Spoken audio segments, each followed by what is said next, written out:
But yeah, back at it. Did a lot of positive things in the Northwestern game, other than a 3-minute stinker. But great environment, very, very good Nebraska team. I felt great, to be very honest, at half. Kind of with the 11 threes they made, and the control of the game, the control of the atmosphere. Never really got too bad, other than that stretch, which was live ball turnovers and a shot block. But thought second half we were both ends were very solid, very dialed in, and we just continue to make the right plays. So felt good about that. Now it's Northwestern and Nick Martinelli, and his second in the country, leading the Big Ten in scoring. Came off a great win at Southern Cal. Played great. Chris has, kind of changed the lineup a little bit, but the West kid is playing much better at the point than the first time we saw him. You've seen this team improve. We have to do a much better job on the glass than we did in the first game. We gave up 22 second chance points. Singleton wore us out, and they're playing a little faster. So we've got to be dialed in transition. I thought that was a real positive thing for us in the Nebraska game was we kept them, for the most part, out of transition and didn't give them the easy ones when we didn't. Other than those couple live ball turnovers, but very, very good team. We've got to do a great job on Nick. We've got to make his stuff hard and not give him easy opportunities. So expect a challenge as always when Northwestern comes to town. I asked him about to see if he's willing to alter block shots when he's blocking more than he has and he's fouling less than he has. How did you guys kind of get that out of him? Yeah, I mean, we emphasize not fouling. I mean, I think today we're third in the country in fewest fouls, and so there's no reason to foul or to block a shot if you're going to foul. There's no reason to block a shot and knock it out of bounds if you can block it and keep it in bounds. So I think that we've emphasized some of those things with him. He's got great instincts, and his timing is exceptional. He's very quick twitch. He's quick off the ground, and there's no doubt he's elite at doing that. So I think it's just been us emphasizing it's not okay to foul, and let's try to keep it in play as often as we can. When you have that kind of rim protection, does it snowball a little bit where you can do more things on the perimeter since you have somebody guarding the rim? Yeah, no, yes and no. We don't want to be in a gamble mode, on the perimeter, but it is comforting to know that there's some positional size back there, and I think our mentality has always been no layups, and I think Nebraska shot right at 40% on layups, and a few of those came late in the game. But I think it's important to for our guys to know that they're back there, he and Tommy, and even Ben, and that's our mentality. So we've got to be solid. We can't be reckless on the perimeter, but our guys are doing a pretty nice job of that. We've talked a lot about forcing turnovers. Can block shots inbounds be a de facto? Oh, absolutely. I mean, it's a piece that can lead to an easy basket, and it can deter what a team wants to do. I think all those things play into the fact that we're still not a team that's lighting the world on fire in terms of forcing turnovers, but it's something that is sure deterrent for us and been good for us. The positive attention is only skyrocketing now. How do you help the young guys keep that out of their heads if they need to? The good thing is they don't need it. Yeah, I mean, there's obviously more people wanting to talk and converse, and I've seen no inclination that it's bothering anybody or changing the way they're practicing or the way our guys are connecting, and it's almost been enhanced a little bit, and again, Keaton just kind of takes it all in. Merck is a guy that just kind of laughs everything off, and so we'll always monitor it and want to be dialed in, but it's hadn't been an issue. I guess in that vein, Keaton was named one of the mid-season top 10 for the Jerry West Award, where some awards are still positional, even if it might not be the exact right one. But do you like to see him on the koozie, or are you okay with West right now? Wherever they want to put him, he's a really good college basketball player, and that's quite an honor. And wherever they want to put him, it's fine with me. It seems like Keaton, just even killed each time. Your other freshmen like Io or Trent, like, have you ever had freshmen like him, like Keaton, where he just like straight the entire time? No. He's unique. He's unique that way, and whether it was the quiet first half and 5 points and into 23-point second half, it's just great poise and very mature, and I think he grows as he learns in those moments very quickly. So it's a tribute to him. The personality of this team overall is kind of a mature team, even though you have some young guys. Where do you think that comes from? Yeah, I think a lot about that. I don't know if I've got a great answer. I'd like to say maybe it's just some natural upbringing. I think it's their confidence from their intelligence, their ability to problem solve and process pretty quickly. I think there's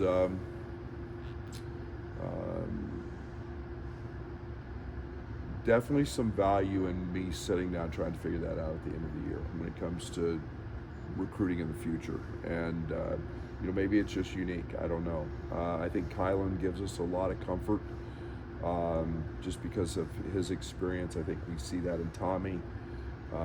Jake and Ben have all been through it, so I think it that part is comforting. But we just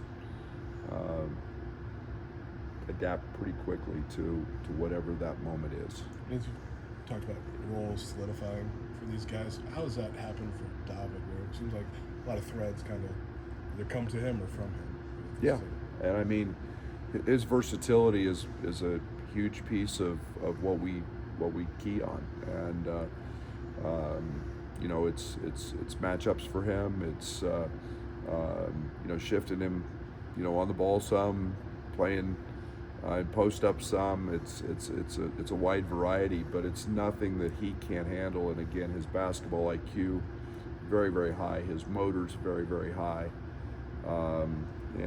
Again, it's rare to have 6'9", 250 that versatile. So he's handled that with pretty much ease, because he's a very, very, he's a basketball savant. He's got tremendous IQ. And that was something you saw for him. Was that something he was comfortable with right away when he got Yeah, here? he has not backed down from any of it. He loves that challenge. He loves that experimentation almost. Okay, I can do this. I'm not just labeled as a five-man that's this. I can do these things, and obviously an upbringing where he was a point guard has allowed him to have some skills and some processing abilities that are a little unique. But yeah, he loves all that stuff. Tommy's activity on the glass the last 4 or 5 games has been really good. How much of that is a spark for the rest of what he does, just to be active early on the glass? Yeah, it's a huge piece. He's playing great, and his rebounding, his ball screen defense has been very good. He's an elite screener.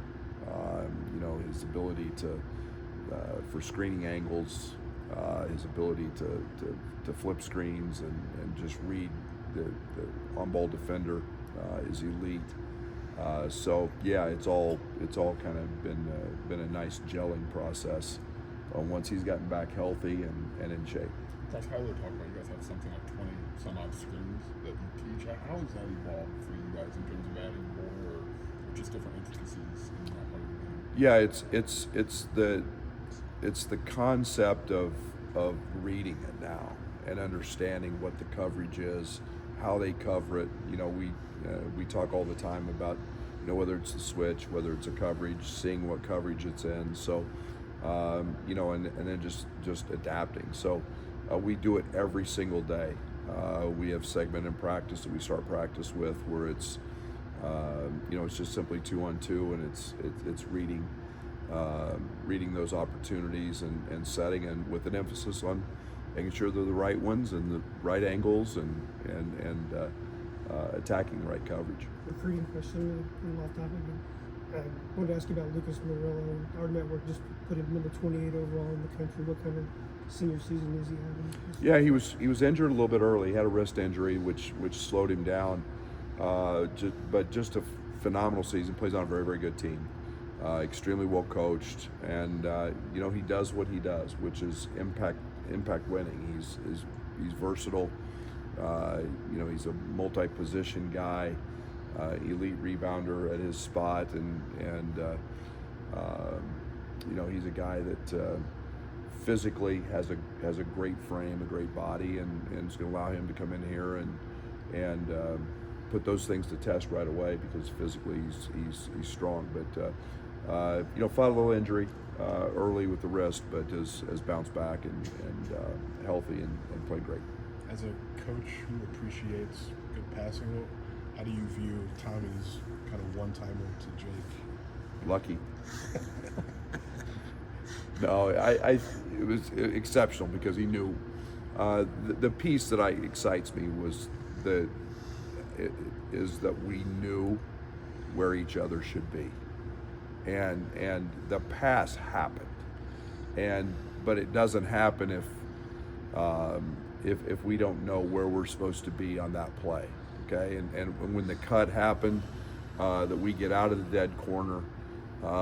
You know, that we call it a short shake. We get to a short shake, and then he's in that spot, and that's where Tommy knocked it to. But great instincts by Tommy, obviously, but great on Jake's part as well, not just for making the shot, but being in the right spot.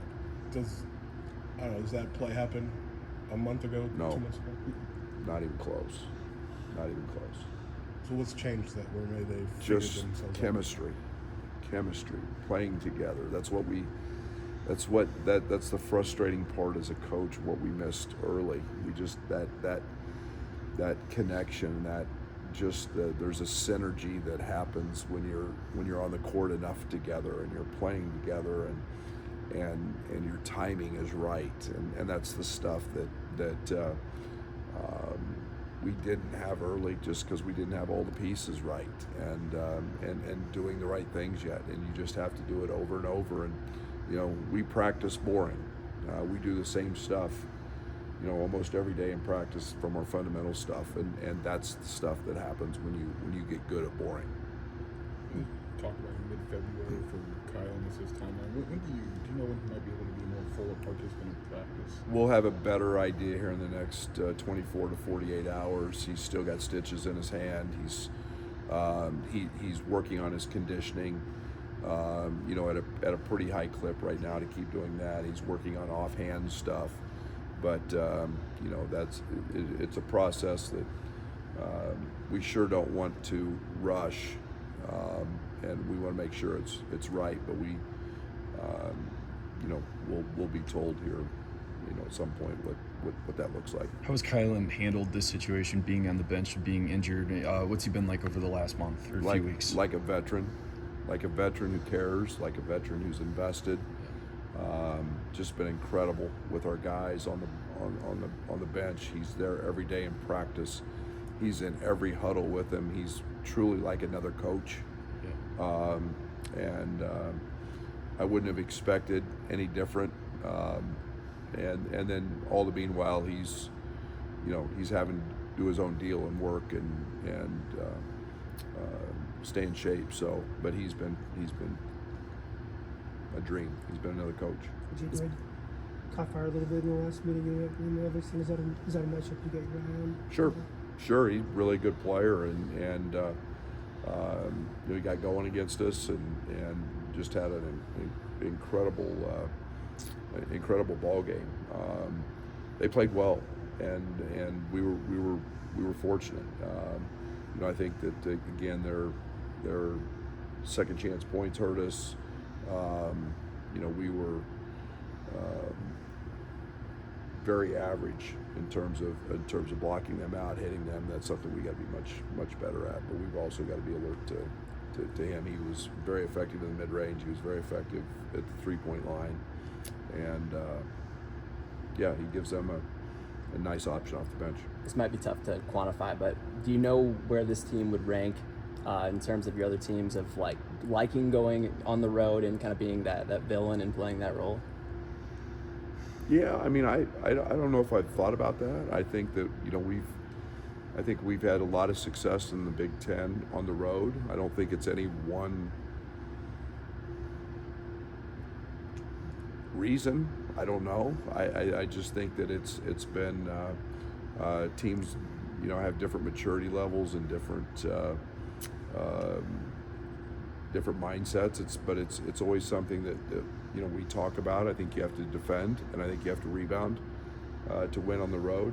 We proved that on Sunday because it wasn't our best shooting game, and that's what we talk about in this program is, how do you win when the ball doesn't go in? And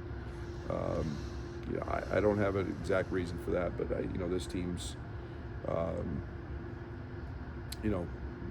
having some success, and you're only as good as your last game, and we happen to be pretty solid that day, so we'll see, but we've had some success on the road. Thanks, Coach.